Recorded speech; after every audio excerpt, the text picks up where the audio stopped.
उस व्यक्ति से दूर रहें जो आपके सामने मीठी बातें करता है लेकिन आपके पीठ पीछे आपको बर्बाद करने की कोशिश करता है, क्योंकि वह जहर से भरे घड़े के समान है जिसके ऊपर दूध होता है। अपमानित होकर जीवन की रक्षा करने से अच्छा है मर जाना। जीवन की हानि केवल एक पल का दर्द देती है, लेकिन किसी के जीवन के हर दिन अपमान होता है। जो बीत गया उसके लिए हमें परेशान नहीं होना चाहिए, न ही हमें भविष्य के बारे में चिंतित होना चाहिए। विवेकी पुरुष केवल वर्तमान क्षण से निपटते हैं। सांप के दांत में, मक्खी के मुंह में और बिच्छू के डंक में जहर होता है, परंतु दुष्ट मनुष्य इससे अतृप्त है। एक अशिक्षित व्यक्ति का जीवन कुत्ते की पूंछ की तरह बेकार है, जो न तो उसके पिछले सिरे को ढकती है और न ही कीड़ों के काटने से बचाती है। जब तक आपका शरीर स्वस्थ और नियंत्रण में है और मृत्यु दूर है, अपनी आत्मा को बचाने का प्रयास करें। जब मृत्यु निकट हो तो तुम क्या कर सकते हो? वह जो हमारे मन में रहता है वो निकट है, हालांकि वह वास्तव में दूर हो सकता है, लेकिन जो हमारे दिल में नहीं है वह दूर है, भले ही वह वास्तव में पास हो। नैतिक उत्कृष्टता व्यक्तिगत सुंदरता के लिए एक आभूषण है, धर्मी आचरण, उच्च जन्म के लिए, सीखने में सफलता और धन के लिए उचित खर्च।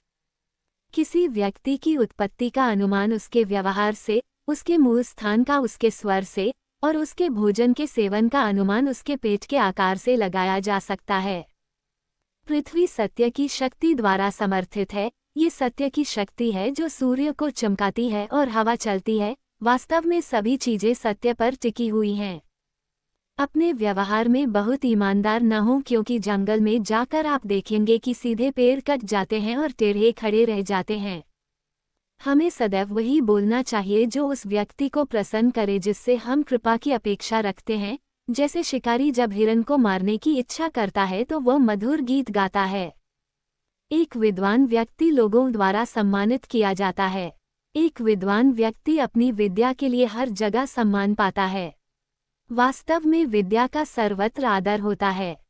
जो मनुष्य सभी प्राणियों के लिए दया और करुणा रखता है वह निश्चित रूप से धार्मिक है। उसे अपनी धार्मिकता साबित करने के लिए किसी धार्मिक प्रतीक या चिन्ह की आवश्यकता नहीं है। जहाँ ये 5 व्यक्ति न हों, वहाँ एक भी दिन न रुकें। एक धनी व्यक्ति, एक वैदिक विद्या में पारंगत ब्राह्मण, एक राजा, एक नदी और एक वैद्य।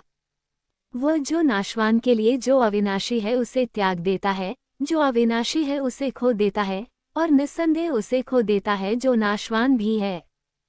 कठोर लोगों को नर्म बनाना है, दूर वालों को अपनी ओर आकर्षित करना है। यदि वे हमारा बुरा करें तो अपना लक्ष्य समझकर भी हमें उनसे सदा प्रेम रखना चाहिए। ज्ञान पवित्र कामधेनु के समान है और उस वृक्ष के समान है जो हर मौसम में फल देता है। अज्ञात क्षेत्रों में ये सुरक्षा प्रदान करता है और आपको पुरस्कार प्रदान करता है। मनुष्य अकेला पैदा होता है और अकेला ही मरता है, और वह अपने कर्मों के अच्छे और बुरे परिणामों को अकेले ही भोगता है, और वह अकेला ही नरक या परमधाम जाता है। आध्यात्मिक शांति के अमृत से संतुष्ट लोगों को जो सुख और शांति प्राप्त होती है, वह लालची व्यक्तियों को बेचैनी से इधर उधर घूमने से नहीं मिलती है। ब्राह्मण की ताकत उसकी विद्या में है, एक राजा की ताकत उसकी सेना में है, एक वैश्य की ताकत उसके धन में है और एक शूद्र की ताकत उसकी सेवा के दृष्टिकोण में है। एक उत्कृष्ट बात जो शेर से सीखी जा सकती है वो ये है कि मनुष्य जो कुछ भी करने का इरादा रखता है उसे पूरे दिल और जोरदार प्रयास के साथ करना चाहिए। संतुलित मन के समान कोई तपस्या नहीं है और संतोष के समान कोई सुख नहीं है।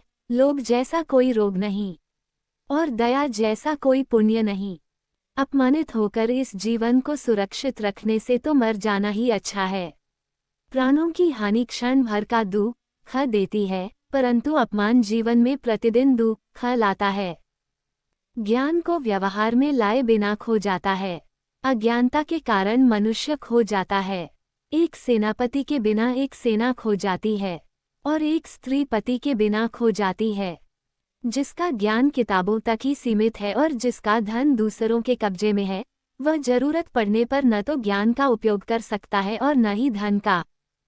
कई बुरी आदत अतिभोग के माध्यम से विकसित की जाती है और बहुत सी एक अच्छी सजा से। इसलिए अपने बेटे के साथ साथ अपने शिष्य को भी मारो, उन्हें कभी शामिल न करें।